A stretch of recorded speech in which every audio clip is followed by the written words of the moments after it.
respect to you, Mr. Secretary, the people that are being killed in places all over the country, they look like me, they don't look like you.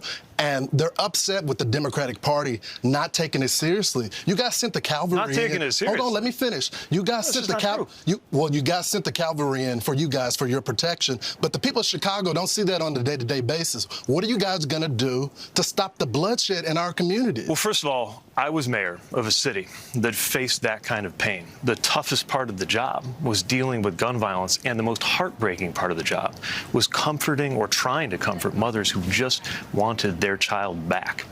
And the big question, I think, for politics, for policy, for media, is who is going to help them versus who is going to use them. The questions she's asking are the exact question any citizen should be asking, which is when you take office, what do you mean? Are you going to keep your promises? That mother is being used? I'm saying that mother is asking the exact right question. And the question is, what are you going to actually do when you come into office? Fox News asked Lawrence Jones to confirm their narrative that gun violence is a Democratic problem that they don't want to solve. So without knowing that the problem is with Republican inaction, he made the mistake of asking a question that he didn't want the answer to. Actually confront gun violence. 90% of Americans, more than 80% of Republicans, think we ought to at least be doing universal background checks. But Donald Trump says no. The Republican Party says no. You talk about assault weapons, something that made a difference when that assault weapons ban contributed to the reduction in crime. There was over 20 people shot last week, 5 people shot over the weekend. Then why would we elect leaders who won't do anything about gun violence? Well, it's the Democrats that run the city. Name the Republican that is in charge. All right, but this is really important, right? No, tell me. I will tell you. One Republican in charge of Chicago. Well, hold on. Name them. Listen to me, because not only did we have those levels of crime under Democratic and Republican leaders, right? But people try to cherry pick this for partisan purposes. You want to play that game? It's not partisan. We can talk about As I told you, Mr. Mayor, they look like me, not you. Yeah, and so is the case in Boston, where there is a much lower murder rate, and also a Democratic mayor. We could talk about how the murder rate in Mississippi is double what it is in Illinois. Now, I could go around saying that the murder rate in Mississippi is double what it is in Illinois because Mississippi has a Republican governor and Illinois has a Democratic governor. But you and I both know it just doesn't work that way. I got you, Mr. Mayor. Thank you so much. The hard part about debating issues with disingenuous conservatives is the necessity to come equipped with 100 facts and a moment's notice to dispute lazy and inaccurate lines that have been pushed as fact with no evidence to back them up.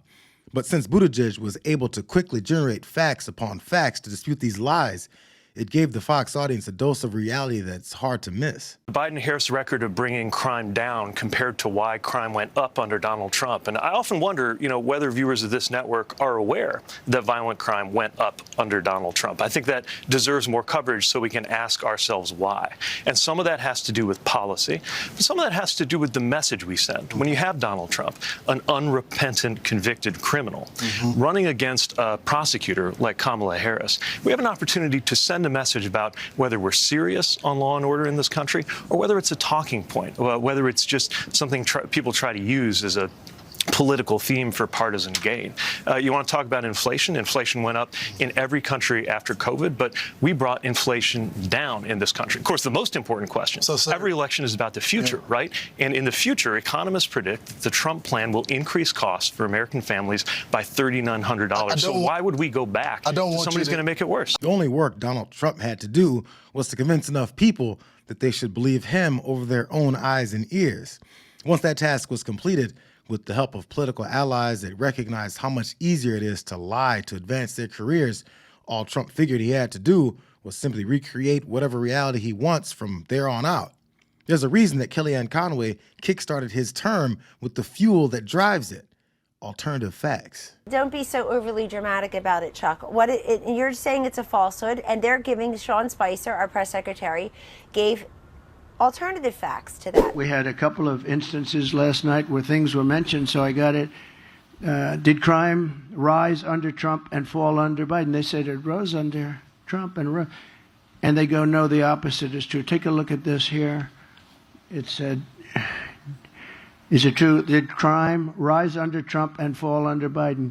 No, comma, the opposite is true. This was a study group that went out and doesn't care. They do the numbers. Where did that study of the crime rate come from again? This was a study group that went out and doesn't care. They do the numbers. He said a study group that doesn't care. They do the numbers. This is from his event, meant to counter the attention that the DNC is getting this week. But with such low energy and a sudden lack of commitment to those alternative facts, it was just kind of sad. So when I return to the White House, we will stop the plunder, rape, slaughter, and destruction of our American suburbs, our cities and towns. And I think that women living in the suburbs, I keep hearing about the suburban woman doesn't like Trump. Well, I think it's a fake poll, because why would they like me? I keep the suburbs safe. I stopped low-income towers from rising right alongside of their house, and I'm keeping the illegal aliens away from the suburbs. I think that they like me a lot. I think it's a lot of fake polls. We've seen a lot of fake polls over the years. I was not supposed to win anything, and we won the big one. Those polls must be fake because in Donald Trump's mind, he thinks, number one, that voters don't care about his blatant assault on reproductive health or his commitment to serving himself and his wealthy buddies at the expense of Americans. He seems to be running out of lies to retell. He seems beaten down by how many people realize what members of his administration are now telling us about his standard of dishonesty. I wasn't just a Trump supporter. I was a true believer. I was one of his closest advisors. I saw him when the cameras were off. Behind closed doors, Trump mocks his supporters. He calls them basement dwellers. He has no empathy, no morals, and no fidelity to the truth. He used to tell me, "It doesn't matter what you say, Stephanie. Say it enough and people will believe you." Whether people can tell that you're lying directly to their faces or not, just keep telling those lies. Eventually they'll believe you. We don't have to believe Stephanie Grisham or Alyssa Farah Griffin or Mike Pence or Anthony Scaramucci or Michael Cohen or Bill Barr, John Kelly, or many other former Trump confidants tell us how married to dishonesty that the former president is. All you have to do is listen to what he says with just a little bit of discernment. If you lose this election, will it have been legitimate? If I see that we had a fair and free election, which I hope to be able to say, but if I see that, you will never see anybody more honorable than me. I'm an honorable person. You see the report that came out on Biden today from Congress with all of the money that was stolen. But you didn't accept the results of the last election. Well, that's right, because there were many problems with the last election. You know it. Even though all of the legal cases were dropped. No, they weren't brought because the judges wouldn't take them because they said it was after the election. Well, how else are you going to find out cheating until after the election?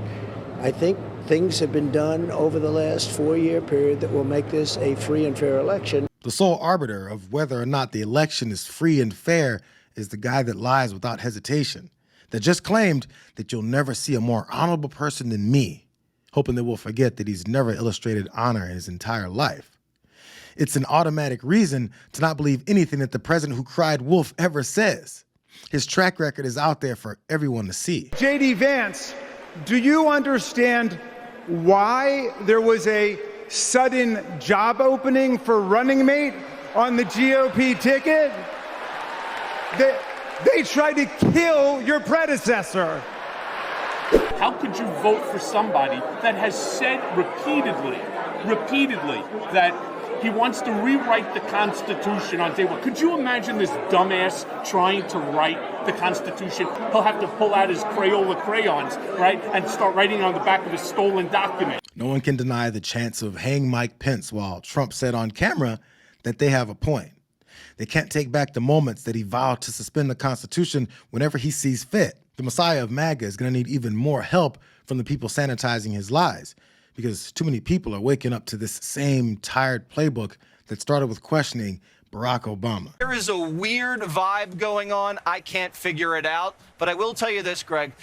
Barack Obama, still the godfather of this machine. He gave us Joe Biden as VP. He gave us Hillary as Secretary of State. Then he cooed Joe, put all his boys with Kamala's team, and had his wingman Holder vet Waltz. Now, the guy's a young 63. He's going to be doing this for the next 25 years. He's definitely going to interfere in this election. That's why we'll be sending Johnny to Hawaii to get the truth about the birth certificate. This time we will dig deep and find out what really happened. Now, I refuse to believe that Jesse Waters doesn't go on his show every day with plans to secretly sabotage the MAGA movement with these takes that come off as supportive, but they actually make them look way worse. I don't know, maybe his mother's opposing points of view have him convinced to undercut this conservative narrative. Kamala is not Joe Biden, and yes, Kamala's a woman, and there's excitement around that. You should see my mom. Suddenly she's a Kamala fanatic. Keeps talking about joy